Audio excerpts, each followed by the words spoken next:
दोस्तों शास्त्रों में यह बात कही गई है कि मनुष्य का सबसे बड़ा शत्रु क्रोध है और दूसरा सबसे बड़ा शत्रु आलस्य है। कहा जाता है कि क्रोध मनुष्य के विवेक को नष्ट कर देता है और उसके सभी रिलेशंस को बिगाड़ देता है, जबकि आलस्य मनुष्य के जीवन में आगे बढ़ते रहने में सबसे बड़ी बाधा बनकर सामने आता है। इसलिए यह मनुष्य के सबसे बड़े शत्रु माने जाते हैं। दोस्तों अगर आप भी आलस्य से परेशान हैं तो आज हम आपको आलस दूर करने के 5 ऐसे तरीके बताएंगे। यदि आप इन तरीकों को अपने जीवन में अपना लेंगे तो हमेशा खुद को हर चीज में सफल पाएंगे। दोस्तों मैं हूं मिस्टर विनर, तो चलिए वीडियो को स्टार्ट करते हैं। Point number 5, do something that interest you. दोस्तों बहुत से लोग अपना जीवन ऐसा काम करने में बर्बाद कर देते हैं जिसमें हमारा इंटरेस्ट नहीं होता है। मतलब कि आपकी किसी अन्य क्षेत्र में रुचि है लेकिन आप अपनी रुचि के क्षेत्र में काम न करके अन्य क्षेत्र में काम कर रहे होते हैं। ऐसे में आपका ध्यान दूसरी ओर ही लगा रहता है और आप अपने काम पर फोकस नहीं कर पाते हैं, जो कि आलस के रूप में बाहर आता है। इसलिए हमेशा वही काम करें जिस काम को करने में आपको मजा आता हो, क्योंकि जब आप अपने मनपसंद क्षेत्र में काम करते हैं तो आपके सफल होने के चांस ज्यादा होते हैं और आप जल्दी अपनी सफलता की ऊंचाइयों को टच करते हैं।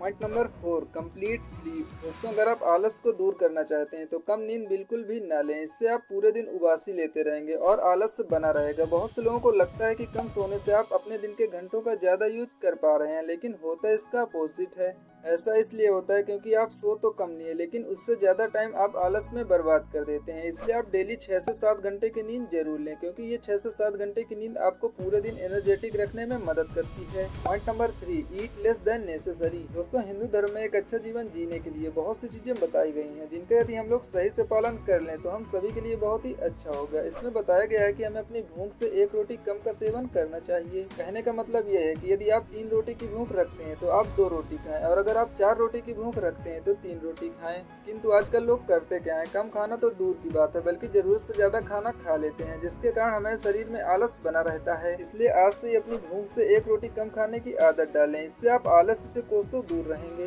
Point number 2, stay away from mobile. दोस्तों आजकल के ज्यादातर युवा हर समय मोबाइल की दुनिया में घुसे रहते हैं, जिसकी वजह से वह आलस के शिकार हो जाते हैं। कई बार हम काम को केवल इसलिए टाल देते हैं क्योंकि हम मोबाइल पर कुछ देख रहे होते हैं। यह न केवल आपके जीवन के लिए घातक सिद्ध होगा बल्कि आपको आगे बढ़ने से भी रोकेगा। इसलिए आपको आज से ये आदत बदलनी चाहिए। आप मोबाइल चलाने के लिए एक टाइम फिक्स कर सकते हैं और उसी समय ही मोबाइल का यूज करें। आप जिन ऐप्स में सबसे ज्यादा टाइम वेस्ट करते हैं उन्हें अनइंस्टॉल करें और जितना हो सके उतना कम मोबाइल का यूज करें। Point number 1, break large task into smaller chunks. दोस्तों कभी कभी हम इसलिए भी आलस कर जाते हैं क्योंकि हमें सामने वाला काम बहुत बड़ा दिखाई देता है या उसे करने में बहुत टाइम लगता है। यदि आप भी सामने वाले काम को देखकर घबरा जाते हैं और उसे आगे टालने को सोचते हैं तो यह आपके शरीर में आलस को जन्म देता है। इसका सबसे सरल उपाय है कि इस बड़े से दिखने वाले काम को छोटे छोटे टुकड़ों में बांट दो। जैसे कि अगर आपको एक मोटी सी बुक को खत्म करना है तो आप उसे कुछ पार्ट्स में डिवाइड करके खत्म करें। इससे आपका काम भी सरल हो जाएगा और आपको आलस भी नहीं आएगा। दोस्तों अगर आप आलस को दूर करना चाहते हैं तो इस वीडियो में बताए गए 5 तरीकों को फॉलो जरूर करें। दोस्तों वीडियो आपको कैसी लगी कमेंट में हमें जरूर बताएं और डेली इस तरह के अमेजिंग एंड इंटरेस्टिंग वीडियोस देखने के लिए इस वीडियो को लाइक एंड शेयर करके चैनल को सब्सक्राइब जरूर करें। मिलते हैं किसी न्यू अमेजिंग वीडियो में।